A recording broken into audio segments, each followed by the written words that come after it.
Hello.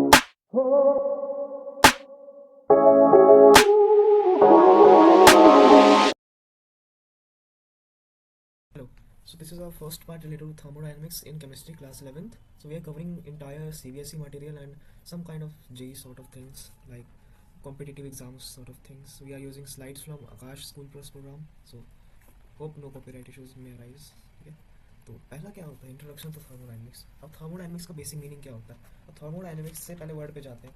Thermo means heat and dynamics means movement या dynamics mean motion. ठीक है, तो अब फ्लो ऑफ एनर्जी को हम थर्मोडायनेमिक्स कहते हैं. जैसे हमने फिजिक्स में भी थर्मोडायनेमिक्स देखते हैं तो उसमें कुछ चीज़ें अलग हो जाती हैं, इसमें कुछ चीज़ें अलग हैं. केमिस्ट्री और फिजिक्स में मतलब कुछ डिफरेंसेस हैं. ठीक है, अब देखो पहले तो हम पढ़ते हैं थर्मोडायनेमिक्स होता क्या है, या उससे पहले हम पढ़ते हैं इंटरकन्वर्जन ऑफ एनर्जी.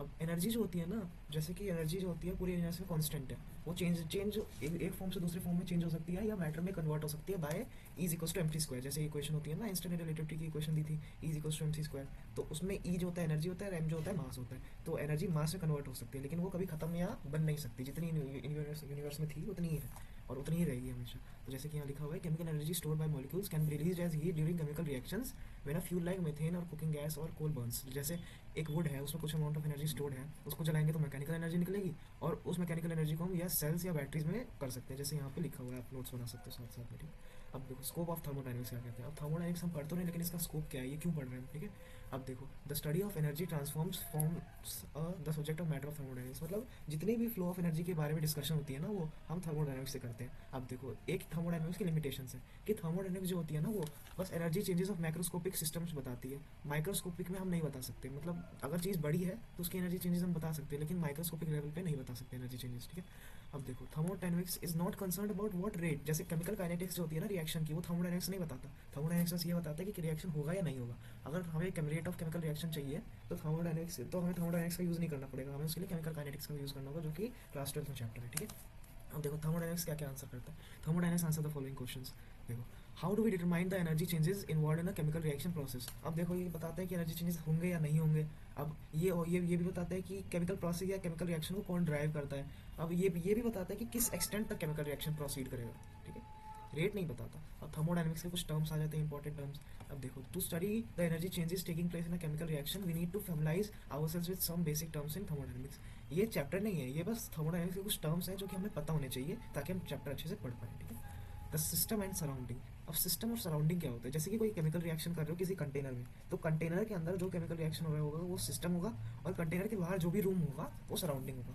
और यूनिवर्स जो सिस्टम प्लस सराउंडिंग जो भी होगा उसी यूनिवर्स कहते हैं, जैसे डायग्राम में इलस्ट्रेट किया हुआ है. ठीक है, अब देखो ये जैसे ये कंटेनर सिस्टम है, ये बड़ा सा रूम सराउंडिंग है, और ये पूरा मिला के सिस्टम प्लस सराउंडिंग यूनिवर्स होता है. ठीक है, थर्मोडायनेमिक टर्म्स. अब बाउंड्री क्या होती है. बाउंड्री कोई भी वॉल जो होती है सिस्टम और सराउंडिंग को सेपरेट करती है, उसे बाउंड्री कहते हैं. ठीक है, अब ये कुछ बाउंड्रीज के एग्जांपल है, जैसे रियल बाउंड्री ये है, इमेजिनरी बाउंड्री, ये सब एग्जांपल्स है. ठीक है,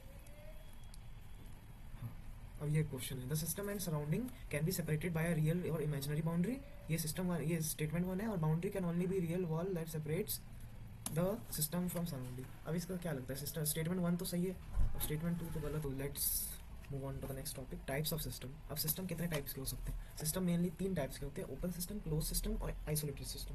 अब ओपन सिस्टम क्या होता है. ओपन सिस्टम ऐसा सिस्टम होता है ना जिसमें मतलब exchange of energy and matter between system and surrounding possible होता है. मतलब मैटर भी एक्सचेंज हो सकता है और हीट भी एनर्जी भी एक्सचेंज हो सकती है. जैसे कि कोई एग्जांपल, जैसे ह्यूमन बॉडी ओपन सिस्टम कह सकते हैं. अब क्लोज सिस्टम क्या होता है. क्लोज सिस्टम एक ऐसा सिस्टम होता है जिसमें बस मैटर मतलब जिसमें बस मैटर पॉसिबल नहीं होता, एनर्जी पॉसिबल होती है. एनर्जी एक्सचेंज हो सकती है बट मैटर चेंज एक्सचेंज नहीं हो सकता. ठीक है, और आइसोलेटेड सिस्टम में कोई एक्सचेंज नहीं हो सकता, ना एनर्जी एक्सचेंज हो सकती है ना मैटर एक्सचेंज हो सकता है. हाँ, ये क्वेश्चन आप कर सकते हो. कॉन्सेप्ट चेकर क्वेश्चन होते हैं कुछ, लाइक कर सकते हो. बाकी पहले कॉन्सेप्ट पे ज़्यादा ध्यान देते हैं. अब स्टेट ऑफ सिस्टम क्या होता है. अब स्टेट ऑफ सिस्टम 2 चीज़ों पर होता है. जैसे स्टेट ऑफ सिस्टम इसकी मेजरेबल प्रॉपर्टीज से बताता है, जैसे कि कुछ थर्मोडायनेमिक्स प्रॉपर्टीज होती है, जैसे प्रेशर, वॉल्यूम, टेम्परेचर, ये सब प्रॉपर्टीज होती हैं. और स्टेट ऑफ सिस्टम जो होता है वो ये इन्हीं प्रॉपर्टीज के बारे में डिस्कशन करता है. अब स्टेट फंक्शन और स्टेट वेरिएबल्स क्या होते हैं. The properties which are dependent only on state of the system and not on how state is achieved. जैसे कि पाथ पे डिपेंड नहीं करती ये चीज़ें, बस उसके स्टेट पे डिपेंड करती है कि वो वैसे कैसा बिहेव कर रहा है, उसे स्टेट वेरिएबल्स कहते हैं.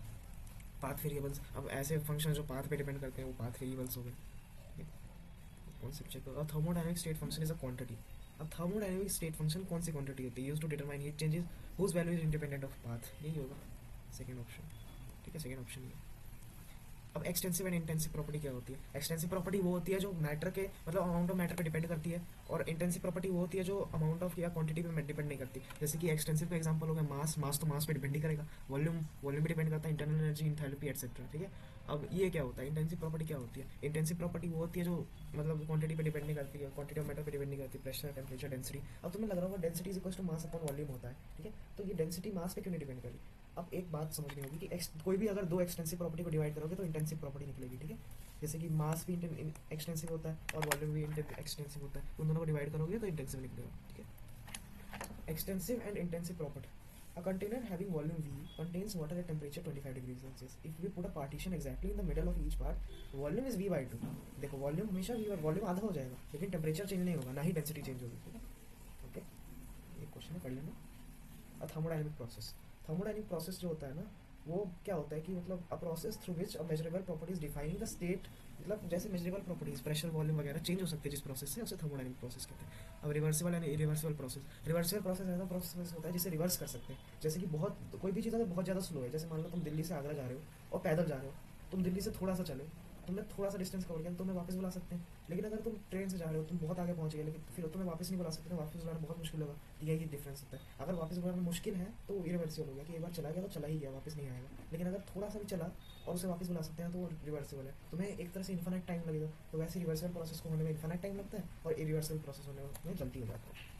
पढ़ लेना, ये सब एग्जांपल्स हैं। ओके, हाँ। थर्मोडायनेमिक्स के कुछ प्रोसेस होते हैं। अब तुम्हें एक बात बताता हूँ, आइजो का मतलब होता है कांस्टेंट, ठीक है। अब जैसे आइजोथर्मल है, डेफिनेशन मत पढ़ो। आइजोथर्मल है, आइजोथर्मल में क्या कांस्टेंट होगा? टेम्परेचर। और आइजोबारिक है, आइजो बार बार से तुम्हें क्या याद आता है? प्रेशर। तो आइजोबारिक में प्रेशर कांस्टेंट, आइजोपोरिक में वॉल्यूम कांस्टेंट होता है, ये याद करना पड़ेगा, ठीक है। और यहाँ पे एडियाबैटिक में प्रेशर कांस्टेंट होता है, ओके। मतलब एडियाबैटिक में हीट चेंजेस कांस्टेंट होते हैं, आइजोबारिक में प्रेशर कांस्टेंट होता है, आइजोथर्मल में टेम्परेचर कांस्टेंट होता है और आइजोकोरिक में वॉल्यूम कांस्टेंट होता है। और साइकिल प्रोसेस एक ऐसा प्रोसेस होता है जिसमें मतलब मान लो दिल्ली से आगरा गए और आगरा से दिल्ली वापस आ गए, साइकिल बन गई है, लेकिन तुम हो तो दिल्ली में ही ना। मान लो किसी इंसान को तुम्हें नहीं होता है कि तुम आगरा गए थे, तो उसे कभी पता लगेगा कि तुम आगरा गए, तुम्हारे अंदर कोई ऐसा चेंज आया? तो तुम्हारे अंदर कोई चेंज नहीं आया है, तो साइकिल प्रोसेस अगर कर रहे हो तुम, ठीक है। थर्मोडायनेमिक्स के कुछ ग्राफ होते हैं, ये तुम पढ़ सकते हो, पी वर्सेस वी। अब तुम एक बात बताओ, अगर आइसोबारिक में प्रेशर कांस्टेंट होता है तो पी वर्सेस वी ग्राफ तो उसका कांस्टेंट बनेगा, और वैसे आइसोकोरिक में वॉल्यूम कांस्टेंट होता है तो उसका ग्राफ ऐसे बनेगा। आइसोथर्मल में ऐसे बन जाएगा ग्राफ और आइसोबारिक में ऐसे बन जाएगा, ठीक है। सब क्वेश्चन से कर लेना एज अ होमवर्क, बाकी सारी डिस्कशन हम नेक्स्ट क्लास में करेंगे। तब तक के लिए थैंक यू।